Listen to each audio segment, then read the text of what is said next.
Welcome to another episode on the Therapy Dogs Australia podcast. Today, Sam and I will be sharing more information about our new farm stays and training service on offer at Sam's Hobby Farm in Queensland.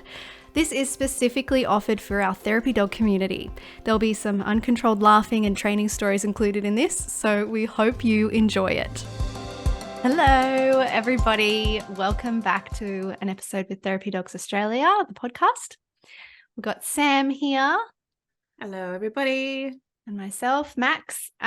So today we're just going to chat about something new that we're offering through Therapy Dogs Australia, which is the farm stays, which is really cool. Like, it's a really great opportunity for anyone that is going to be probably in Queensland. So, most likely. Do you know what? I've had a number of inquiries from people interstate who Interesting. are bringing their dogs to Queensland. Oh my God, that's fantastic. Okay, scrap that. That's great. I know.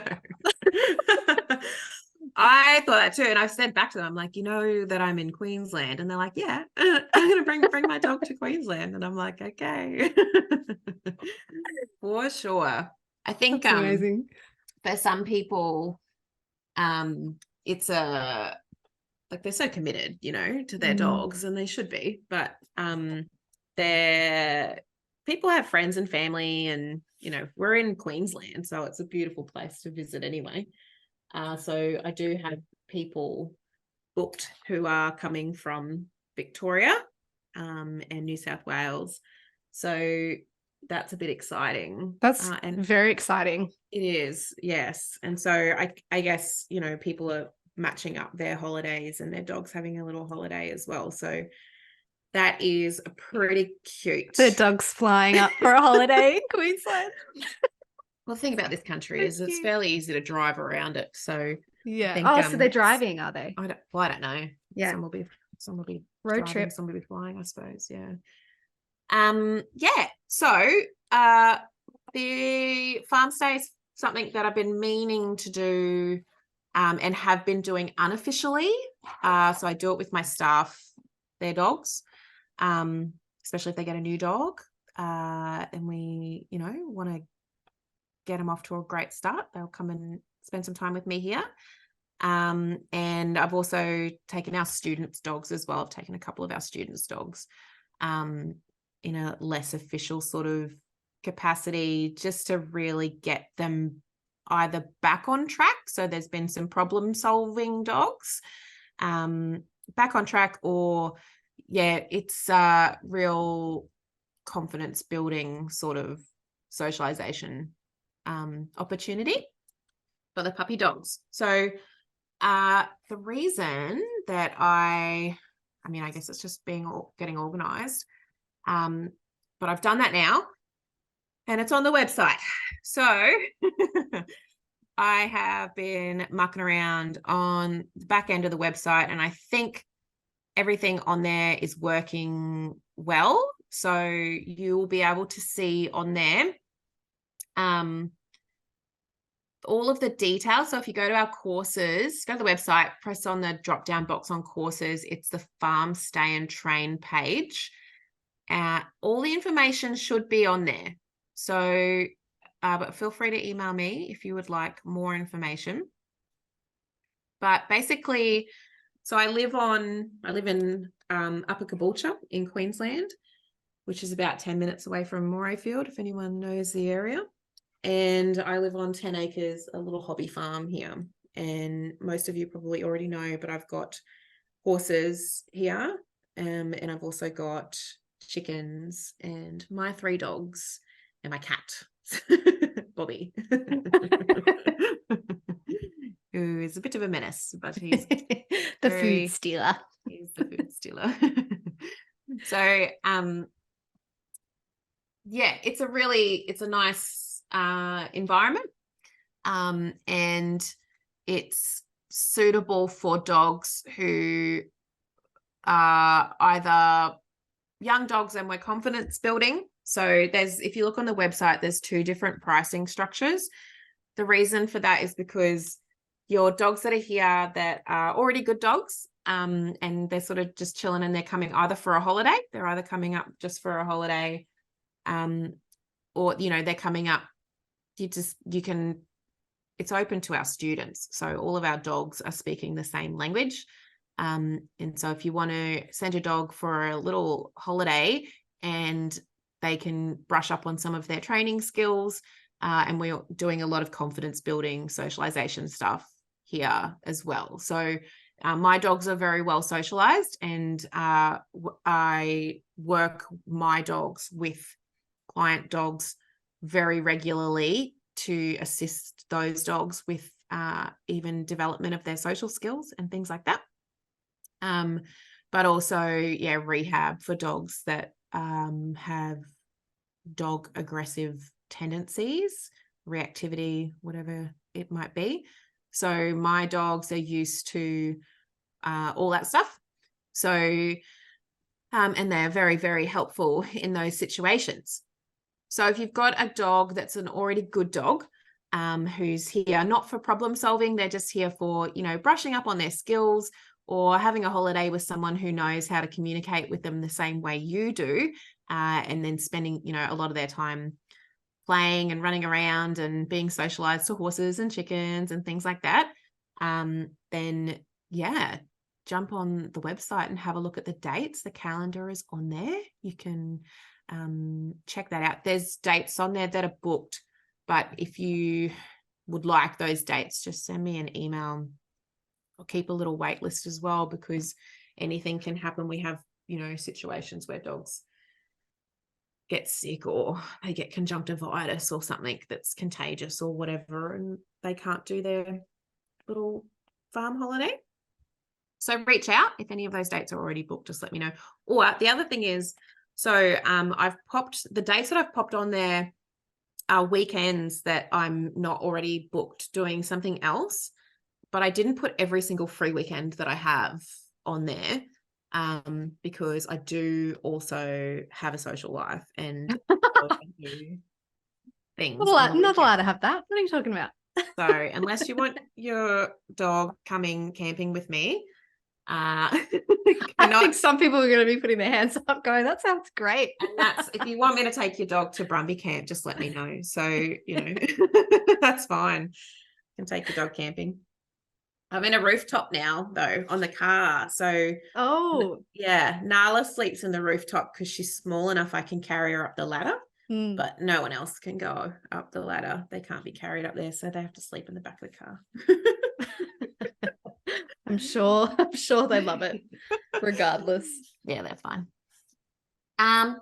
So check those dates out. But yeah, the point of me saying that was, if you've got a date that really suits you, so you're already coming up here or whatever, you're going away that weekend or something, and it would just like really work because you're going to pay for a kennel anyway or house sitter or whatever, just message me, just send me an email, just in case I do have that weekend free, because then I can book you that weekend and I'll just cancel and clear another weekend somewhere so that I'm not working 11 days a week constantly.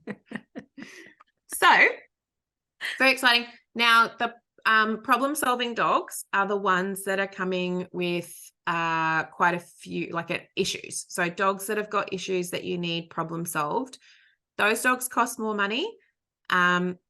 It's not really more money. It's sort of just more training, appropriate amount of money. Whereas the other guys are a bit cheaper because they're kind of just coming and, it's just play-based. Yeah, like just lots of play and exposure, really. Whereas the problem-solving dogs, they're the ones that are coming, so they might be anxious, or the more common issue is the reactivity. So whether they're chicken chasers, horse chasers, reactive to other dogs, things like that.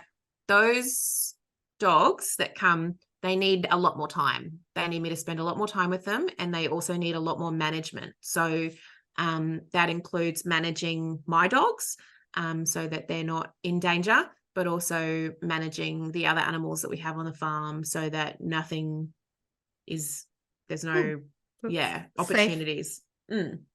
opportunities for dogs or other animals to get hurt. Primarily the guest dog, because obviously that's our number one thing to avoid, is anything happening to the guest dog. Of course.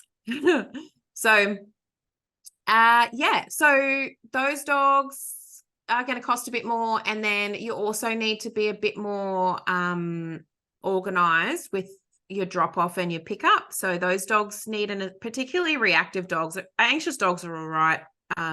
We make these decisions on a case by case basis, obviously. But the reactive dogs, the ones that are barking at people, growling at people, biting dogs, biting up anything else, those are the ones that need an assessment before they get booked into farm stay. So I don't have an endless skill set. So I just also need to make sure that the dog's suitable for my skill set as well, before we take your dog in for however long and give it back and be like, oh, I don't know. It's still biting me. Ow.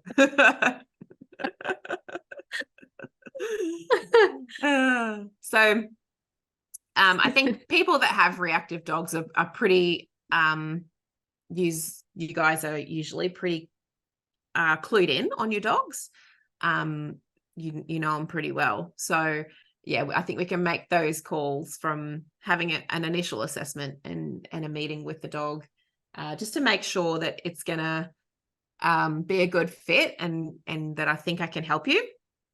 Yeah, and I just am obviously going to be very honest. What are you doing, Max? A giggle fit, but a very quiet one. Because we're on a podcast, so there's just tears streaming down my face. Max is just crying. Quiet laughing. You just set me off, Sam. Oh gosh. Oh, Max. So funny. Max is doing her dog training certificate at the moment. Have you been bitten by a dog yet, Max? No, I haven't. I really would like to try and avoid that as much as possible. You're not a dog trainer until you've been bitten by a dog, Max. Oh, can't wait. Oh, goodness me. My neighbors have got this husky, and it's pretty old. I think it's like 12 or something, and it's reactive. It's just grumpy and stuff, you know. And anyway, it got a tick on its nose. Like, this was like 2 weeks ago now. It got a little tick on its nose, and they messaged me, and they're like, this is be like 8 o'clock at night on like a Sunday night, and they're like, Sunday night, and they're like, do you have a muzzle?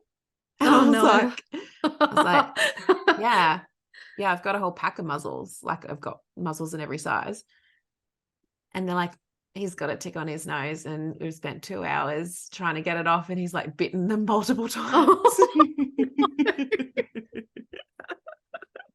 And I'm like, oh, the stress. I'll be right there. Like in my pajamas. What type of muzzle did you have? So I Is really it one like of the under the rubber ones. What are they called? I think that Baskerville is coming to mind. Let me just quickly Google that and make sure it's correct. They're like a Baskerville muzzle. But do you know who I love and send everybody to? Oh yeah, Baskerville Muzzle Ultra. That looks like it. Do you know who I love? The Muzzle Movement.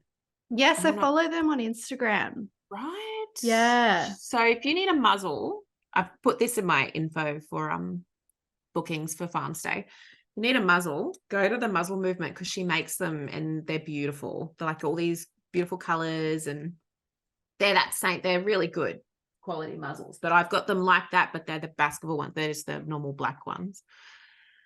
But I'm like, rock over in my PJs, and I'm like, come here, little puppy. Who's a good boy? But no, we got some treats and got the muzzle on. And the tick off. A lot easier, and got the tick off in seconds. Great. Seconds, the tick was off. So, yeah, I didn't get bitten that time. So, but the owners had been bitten multiple times before we Oh got there. no. The desperation. 8 o'clock at night. Because it was a paralysis tick. And you Yeah. clearly see Timing, it. yes. Yeah. You're like, come here, Get dog. it off. Yeah. Come here and give me your bloody nose and get this thing's trying to kill you. I'm trying to save you. Stop biting me. But yeah, they'd given him like a whole ice block. They were trying to get him to like lick this ice block and like get distracted and get the tick off, but he just ate the whole ice block in one go.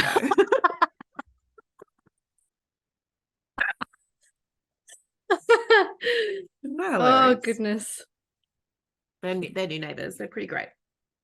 Anyway, yeah. So one day max, surely, but I'm pretty sure every dog trainer gets bitten at least once. So exciting. And then you do everything you can to avoid that. It's like a real learning moment, and then you do absolutely. I mean, I generally try to do that anyway, but I, don't really want to get bitten. No, you don't. But yeah, so it's one of those things you get really good at managing a situation and reading body language and stuff like that. And you do get to a point where you're like, I'm actually not gonna do whatever with this dog because it's looks like it's about to bite someone, and I don't want it to be me. Anyway, so the problem solving dogs. We just need to do an assessment. I've got some info, all put together in a booking form and things like that. So don't hesitate to reach out if you have got one of those dogs. I know that this is open to our therapy dog students. Had one here that did the training with us, and then for whatever reason, not sure where it came from. He was only young, but he has definitely started a fair bit of reactivity towards humans. So so he came here, and it just gives me a really good chance to have a really good look at the dog. So, and without the owner, because a lot of the time something the owner's doing is going to be contributing, or something that the dog perceives about the owner or thinks is necessary, or whatever. So having the dog here for a 3-day stay even lets me just get a really good look at the dog and just get to know them. And I mean, we didn't have any problems with reactivity with that dog here. It was barking, lunging at the horses, but that's fine. Like, we just dealt with that. And then by the second day, he was off lead, around the horses. So that's great. Yeah, and he has improved. So he's got, he went back home and he has improved. So if you are a bit unsure about, I don't know if I want to tell Sam about my dog's reactivity issues, I understand that. I really do. And I would feel that way as well. However, the dogs that I've had here for those issues, they are better. So I guess you've got to make a decision about when do you ask for help, and when's the time for you to make yourself a bit uncomfortable to better the life of your dog, because sometimes it's not that hard to fix. And I would say the earlier you get it, it makes a big difference. So even if you're not sure, like, the dog's going to get a holiday. So like, if you're not sure and the dog's actually fine, they're just going to have a holiday. But if you're not sure and the dog's not fine, then they're going to get that time spent with them that they need for me to make a proper assessment of what needs to happen, or what I think is happening with this dog. And you get a full training plan in writing, all that sort of stuff. If you've got really specific problems to fix, then there's videos that come with that as well. So you go home with all your sort of info so that you're ready to go, and keep on training your dog. No one is going to fix reactivity or anxiety in dogs in a 3-day farm stay. If you have a little Google of board and train options, these options go from 4 to 6 weeks and on. So, and those are, obviously professional kennels and things like that. I don't have the capacity to keep dogs here for 6 weeks, particularly not a dog that's derailing our routine because it needs so much support. So that's not on offer. The best I'm going to be able to do is if you need longer time slots is over the school holiday periods, which is the Queensland school holiday periods, because I typically work from home in the school holiday periods. And so I can fit in a lot more time for your dogs. And the other thing is, so if we're got longer farm stays that you can do, not just 3 days, I think, what are the options? 3 days, 5 days, and 7 days or 8 days. Problem dogs. If you just want me to have a look and find out like what is sort of the problem here, you can do a shorter stay, but if you want some progress made, then you're going to have to do a longer stay. But even in that, even an 8-day stay, that's not enough time to rewire a dog's brain. So we just need to have that in mind as well, that that's not going to be what's happening. What is going to be what's happening is that we're going to get the process started so that when I hand the dog back off to you, you're aware of the dog already sort of knows what's going on. Where that makes life easier is that it's less stressful for the dog. So when the dog is having to work through a big challenge, your handling is really important. So your timing is super, super important. Your communication is super, super important. You can't communicate without perfect timing. So, and I mean, none of us are really going to have perfect timing, but we want to get as close as possible to perfect timing. So it's really, really important. The handling of a dog that's got reactivity issues is super key. So that needs to be done by a professional. So whoever that is, there's most dog trainers do at least something with reactivity because it's such a common problem in dogs.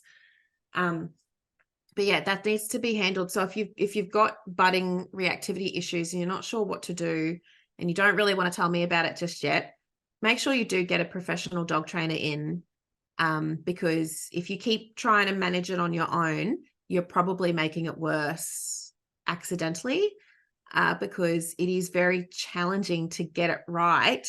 And if you're sending mixed signals to the dog accidentally, then it's going to increase frustration in the dog, and it's, sending mixed messages is going to make the situation a lot worse. So that's just my little tip, is to get a professional in ASAP to help you deal with it. If you're local and you're not local, you're interstate, and you want to do a farm stay and you want me to have a look at them and see what's going on, then you're more than welcome to book them in and do that. We just need to have a conversation and make sure that's something that I can help you with. Couple of things. So you should muzzle train your dog, and it's very helpful for me as well if you crate train your dog, and also that if your dog doesn't jump fences, that makes life a lot easier if you want to do a farm stay. You only need to muzzle train them if they're reactive, not just a general farm stay. But the crate training and not jumping fences would be fantastic. So I don't lose people's dogs. That'd be great. I do put Oliver's GPS tracker. All my dogs wear GPS trackers, so Oliver donates his GPS tracker to the guest dog. So that's very kind of Oliver. He doesn't wander off, he's so outside great. Now. It's on charge inside, but he's just wandering around outside. What a good boy. Does. The horses are chasing each other around the paddock. It's so funny. Are there any behavioral things that it's just not for the farm stay? A dog that's really just biting people indiscriminately, we're sort of past the point. That's a safety thing too. Yeah. And we're not going to fix that in a farm stay. One of the problems with like board and train or like farm stay is that the dogs outside of their normal environment. So dogs that are highly anxious, they're going to be more anxious because they're outside of their usual environment. Where that can be counteracted is where sometimes it's nice to be have a fresh start, so I have had dogs here that they're less anxious here. They can all take a bit of time. They all take, a couple of hours to transition, but it's really bizarre, like how quickly they bond with me. So these dogs will be here for a couple of hours and then it's like they are my dog, and we've got people coming and going from here all the time and my partner and stuff like that. But these dogs will be like, that is like they're my dog. And it's really cute when my staff's dogs, because they just love me because they've spent that time, so like when I see them at the clinic, they just go like so excited to see you. Because they've got that relationship, which I think is really nice. But it amazes me how quickly like the dogs bond and then they've got their person and then they're like, right, I'm okay. And then, it might take them a full day before they're happy to play with my dogs. And that's okay. That's fine. They don't have to play with my dogs if they don't want to. We don't care about that. We just be around. Parallel play is fine. But yeah, if their dog is highly anxious, the problem with that is going to be that, so a lot of reactive dogs are highly anxious. The problem with that is going to be that I'm not really going to be able to put any pressure on the dog, because it's anxious. So it's not going to be that helpful. We kind of need to manage the anxiety first, and then deal with the behaviors. But if the behaviors are really dangerous whilst we're managing the anxiety, then that's going to cause problems. So I don't think we've got any students' dogs that are going to be like that, hopefully. But those are the sorts of dogs that you see, like, you see them in those videos from shelters and stuff, and they're just like cowering in the corner and they just have to like roll biscuits to them. Absolutely. And just completely shut down. Yeah. I had a dog here, I think not last weekend, the weekend before, but she's growling at people, but she's spooked, she's just spooked. And so that was good for me to spend, I did 3 days with her, because I recommended, like, her hair, it covers her eyes. So I was like, let's get her hair out of her eyes, because she was spooking at stuff like even when she'd been around it for a while. And I was like, that's weird. That's really weird. She's like habituated to that. Like, and then she'd be like growling at it. And we just came up with a few like activities for her to build her independence and her confidence. Like and what? Give her, just as an example? Putting her on the long line. So I think she got really clingy to me. But I want her on the long line because I don't want her growling. And I'm going to correct the growling. But if we're just going to correct growling, all we're going to do is take away the dog's voice. So that's dangerous to do, because if you take away the dog's voice, then they can't communicate with you. So you don't know that they're upset or scared or anxious or uncomfortable. And that's how they ask for space. So I don't want her growling and everything all the time, but I do appreciate that she's communicating. I'm uncomfortable. So we're teaching her to just increase her own space. So you just move away. Like, you don't have to growl at stuff, just move away from it. Which we did by putting her on the long line. And so her owner has gotten back to me this last couple of days and said that's working really well. The long line and the hair out of the eyes. We just want to build her confidence up, so that dog was young as well and was an idiot. Like, she's a bullfed. So that's cool, but didn't really do much training, like obedience and manners training with her, because she was already just a little bit like about stuff. So those kinds of Foundational situations, confidence stuff. yeah, I think that's really key before we, and I know that building, working on our obedience and manners stuff, that does build confidence in dogs. But in a 3-day farm stay with people she doesn't know, in a situation she's a bit overwhelmed by, I don't think that's the main goal, because that stuff's going to come later anyway.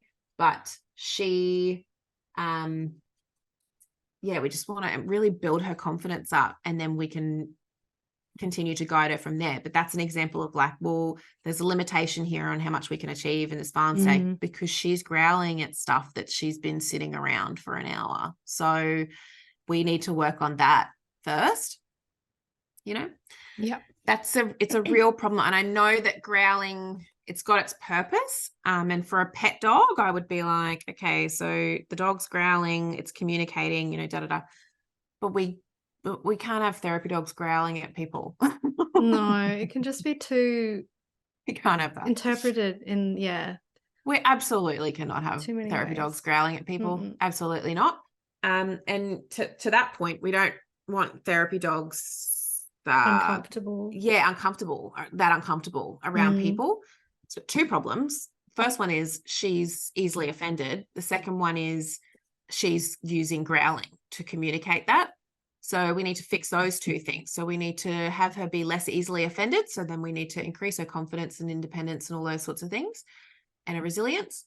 And the second thing is we need to teach her that she has other options that aren't growling, which is moving away.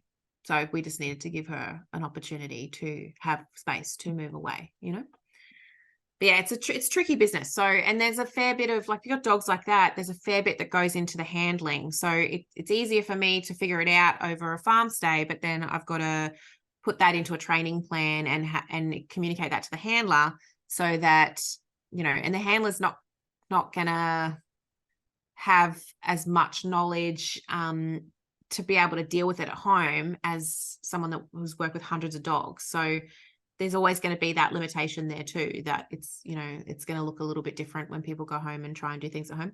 We had this dog is 11 months old. One of the ones that came couldn't walk upstairs. So at their house, he had just had a lot of being on alone time because they would all be upstairs and he couldn't come up the stairs because he wouldn't come upstairs. It took me 2 5-minute training sessions to teach him to walk up these stairs. So he just needed to learn how to walk up the stairs. He didn't know how to use his back legs. Didn't have any proprioception, his back legs. And so I just did some back leg hind end work and then taught him how to walk up the stairs. And now, like at home, he gets to go up. He goes upstairs all the time. He gets to hang out with everyone. I'd spent 11 months trying to teach the dog to walk up the stairs. It took like 10 minutes.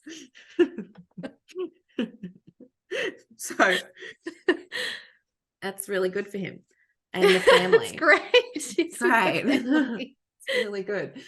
So, those kinds of things that, and like there's going to be stuff I don't know. Like I'm not going to know everything.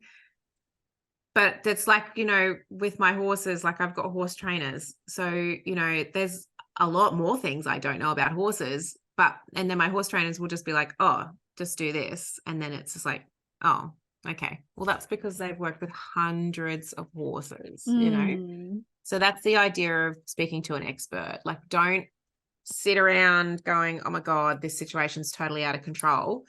Or, oh my God, this is escalating or whatever. Go and speak to an expert. And this relates to anything in your life. Go and speak to an expert because the chances are that they've got the answer for you and you don't know, because why would you? Why would you know that? Like we can't all know everything. So yes, if anyone that needs to hear this, just go and talk to someone who knows about whatever it is that you're worrying about, or whatever it is that you can see in your life that's falling apart. Just go and talk to someone, and most of the time you'll be like, oh my goodness, thank goodness. Okay, that's not as much of a drama as I thought. So that's great. But anyone feeling anxious about, chatting to Sam about it, for example, because, you're doing your assessments and whatever through therapy dogs. We want you guys to pass. So, you know, I know we've said this in other episodes as well, but we want you guys to pass. So you're not going to bring an issue to Sam and she's going to, you know, slap it down and it's just not even going to be a conversation. Like we want you guys to pass, but also if it's not going to happen, that's for the benefit of everyone too, including the dog. Like it's best intentions regardless of the situation. When something's happening with the dog, the number one priority is the dog, you know, like we need to get this dog right. Like let's get the dog happy and right. And as a dog owner, that's the main thing, you know, like if we have a dog that's not going to be suitable to be a therapy dog, then that's just life. Like it's not the end of the dog. That's, you know, they're still your dog. So let's just get the dog happy. And we'll figure something else out later down the track. And, you know, sometimes we can get this stuff sorted and it's all sweet. Like, you know, we've got a reactive dog at the clinic at Paw. He dead set menace on the lead at other dogs, dead set. And he is just over, he must be nearly 18 months old now, where we put him downstairs. We've got a room downstairs. We put him downstairs where there's no other dogs, because otherwise we've got all dogs upstairs. And over time, we're like, oh, we need to do something. We need to deal with this dog.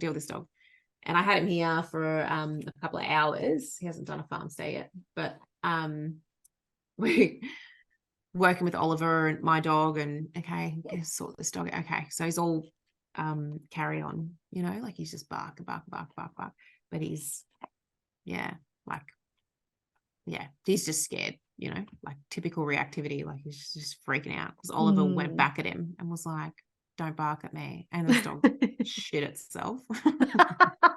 Boundaries. And he was like, whoa, and I was like, well, that's what happens if you bark at Oliver like that. He's gonna tell you not to do that. So anyway, we've had a bit of time at the clinic lately, and I've been taking the staff's dogs out and, you know, training their dogs with them and stuff like that, just doing some professional development. And so we know to do supervision with them anyway, so just go outside and do it, train the dog at the same time. It's just ticking all the boxes. Sounds like such a good time. It's a great time, actually. It is a great time. And I take this dog out, and I was like, all right, meet me, you know, downstairs, go to the bathroom before we go for a walk. And I'm going down the stairs and I can hear this dog's out the front and it's going off. And I was like, I didn't mean outside.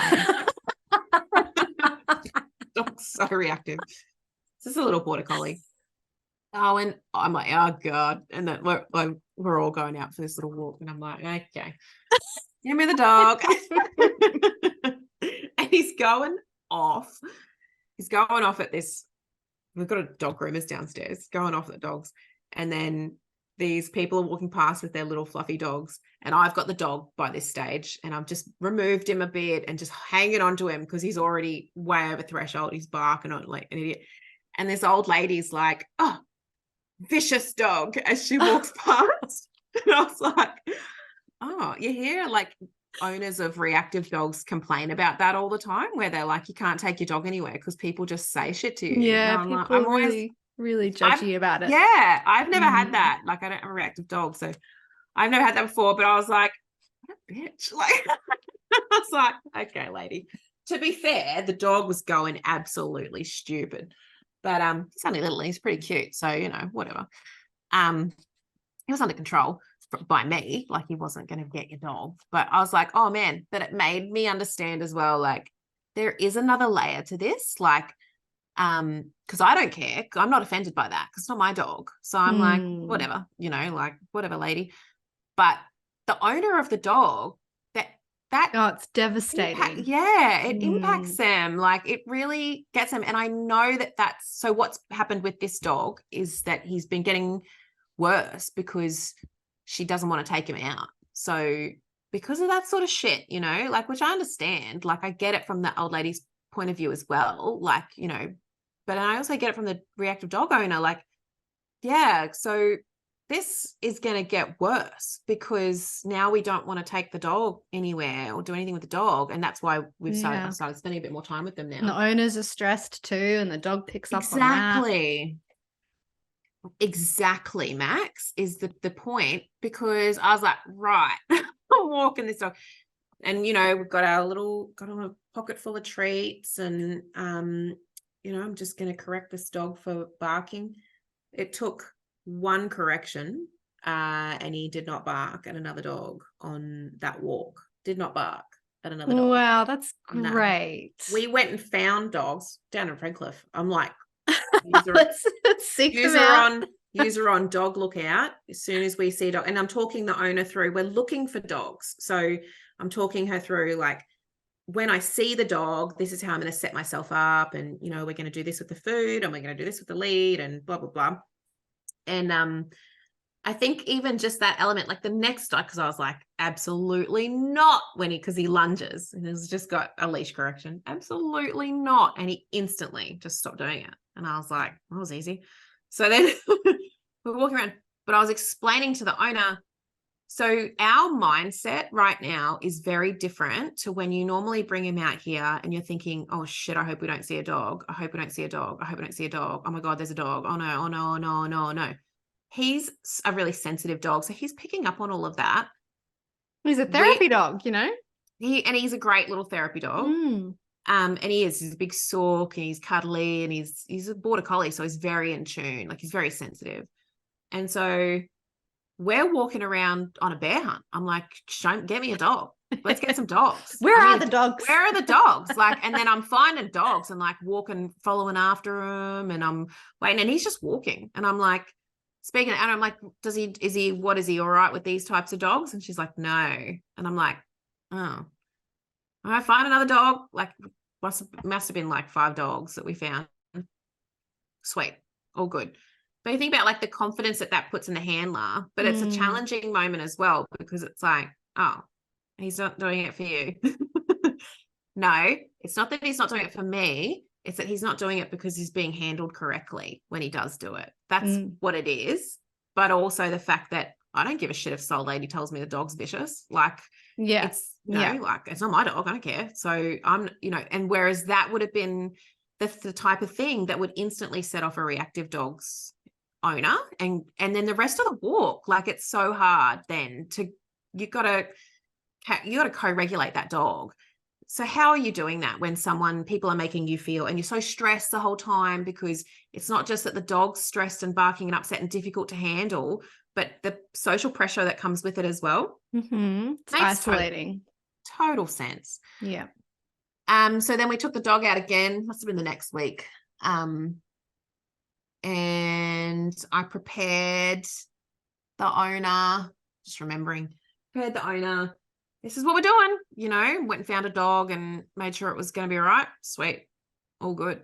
We even took him past, we got this store, if anyone knows Redcliffe, got this like yarn store, and there's this like crazy little dog that lives in it. It's like a little chihuahua cross foxy or something. And it's nuts, man. Like, it jumps at the window. You walk past, it's like it launches itself in the store, like it's the owner's dog. It just goes absolutely stupid, like this yelping barking.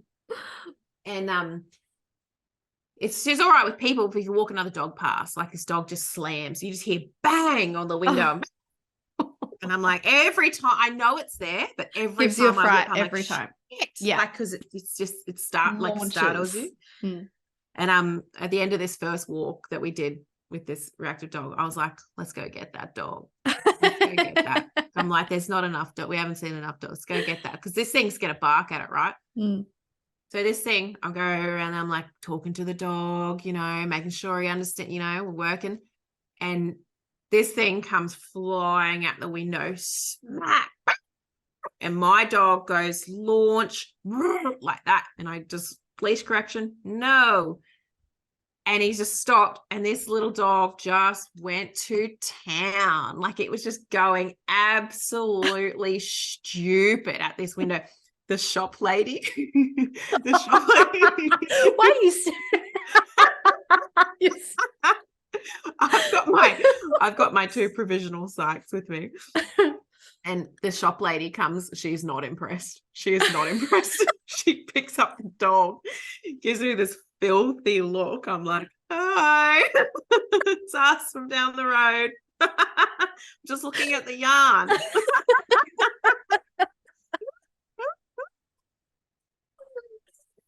Oh my goodness. So anyway, that's the kind of stuff that you can do when you're the dog trainer, because you don't care. Like, I don't care that that's not my dog. This isn't my dog. You know, I'm not that. I don't have that emotional That's why attachment. it helps, you know, because That's what I'm saying. yeah, That's why it helps. It's like, it was, I don't care. I don't care about the yarn lady's dog getting upset, because that thing startles me every single day when I walk past a bloody shop. So, you know, but that's the kind of thing, like, my staff are like, oh my goodness, like, they're freaking out. Like, this lady is going to yell at us. I'm like, Lord help her if she does. She won't be for long. So, the idea is you get a professional. Anyway, we went out the second time. Amazing. Prepared the handler, right? I took him out, made sure it was going to be fine, handed over the lead, just handled the dog. And lots of talking about, this is hard, so give yourself a break. You know, how can we put breaks in this? You know, blah, blah, blah. Great, excellent. And then must have been the next week again, we brought him up into the clinic. He's been up in the practice a couple of times under very controlled circumstances with my dogs, because my dogs can handle this kind of dog. Anyway, we brought him up, and we, you know, made sure the owner was prepared as she walked in, and, you know, talking to her from in our lunchroom and just making sure she understood, this is, you know, step A, step B, blah, blah, blah, and walked him in. Sweet. really, No barking. that's No so barking, great. no lunging. We had him off lead, dragging his lead around 2 other dogs, and just being. He just really needed that structure and clear she communication, and her too, like, you know, because it's stressful. It is stressful when you're dealing with this stuff, and it just feels like you're not getting anywhere and nothing's going to work and all that kind of thing. And that's not to say, like, that was an easy dog, like, he's not fixed. Like, that's a work in ongoing progress. yeah, that's a work in progress for probably years, you know. But the idea is that it's in progress, you know, where that's the plan, is to get some progress happening. But anyone that's listening that's got a reactive dog, like, it is actually something that we can sometimes fix quite quickly. So keep that in mind, because it's, and a lot of dog trainers will be able to tell you that, like, a lot of dog trainers that we know that are locum trainers and things like that, have a lot of success with reactive dogs. So if you have got reactivity happening with your dog, I would be contacting a professional very quick, smart. Whether it's us or whoever, let's make sure it's someone that's got a good track record with working with reactivity, because you can make it worse. So if you don't know what you're doing, but make sure you get professional help, because that's just a little example of the difference that it can make, because you need to just be removed from the situation for a minute until a professional can figure out what's going on here and what's going to work with this dog. And then, we can get you on the right track. So that's something to consider. There's always going to have to be the handover, though. So, like, those, you know, so I'm saying, problem-solving dogs, like, there's no good me taking that dog for a walk and it's not barking at any dogs. What do you think is going to happen when I give the lead back to the owner? It's just going to bark at dogs again. So there's definitely that handover that needs to happen as well, so that, we've prepared the dog correctly and the handler correctly to keep moving on. So we're going to finish up in a minute, but just to, if anyone's still listening, just to touch on what's available in these farm stays. Jump on the website. There's, heaps of photos and things on there as well. And you can have a look at, these dogs living their best lives on the farm. They're very cute photos. Cute photos. There's options in there for things like, teaching your dogs to swim and doing trick training lessons and stuff as well. But if there's anything specific, like, like teaching dogs to walk upstairs and stuff like that, then that's yeah, that's fine to pop that in there, that's what you're looking for. Apart from that, yeah, I've got dogs booked in for holidays at the moment. So yeah, puppies that are coming to learn about. I've got a puppy that's coming. Why is that puppy coming? I think that puppy's coming just for socialization. And then I've got another one that's coming to get better around horses. Yeah. Horses, chickens, whatever it is, got stuff like that going on, and you want to work on those things. Cats, if your dog chases cats, I'll introduce it to my cat and it'll never chase another cat again. He's Easily very good at that. corrected. Yeah, he has never backed down, and there's no dog that he has not been able to teach. Same with our cat. Do not muck around with cats. Yeah, and they sends them absolutely. So my neighbor's got a Kelpie, and love this dog, mate. Entire Kelpie. I've got an entire Labrador. She's in season recently, and this thing's following her around. Like, he just gets into our yard, and I'm like, got my dog, trying to tie up this dog, try and tie him up, choose through the lead. I'm like, Jesus. So I'm like, got my dog, and I'm like, okay, I'm trying to exercise my dog. So I'm just making sure, they're not bloody getting up to anything. Anyway, man, it doesn't matter what we say to this dog. Like, he just doesn't, he's just, he's fixated. Like, he's like, that's my girlfriend. I'm like, I know, she loves you very much, and it would be very cute to have Labrador cross Kelpie puppies, but that's not the business that we're in. So you're just gonna have to she's not available. I'm locking her in the stable, doing all this with this dog. And anyway, my cat, so this Kelpie, he's like a farm dog. Like, he's just cruises around. Like, he's already been up here twice today. He runs around with the dingoes. Like, everyone, all the neighbors got him on their cameras, running around with the dingo pack. So your cat, anyway, your cat. No, the Kelpie. Oh, the sorry, I missed that bit. Yeah. He's a proper dog. Like, he's a legend. Like, he's a cool dog, but he's a proper dog, Anyway, my cat comes out of nowhere. So he's following Nala around, and go home.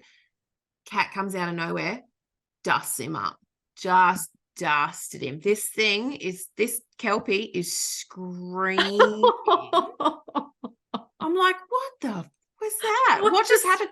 Turn around. The cat is after this Kelpie, and I'm like, Jesus. Not having it. Bobby is not having it. Not having it. And I was like, bloody hell. This dog got him twice.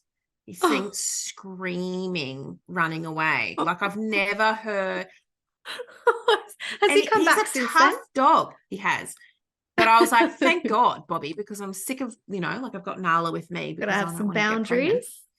Thank God. You get Bobby out here every day, chase bloody next door. His name's Digger. Just chase Digger away. But anyway, Digger's allowed to visit.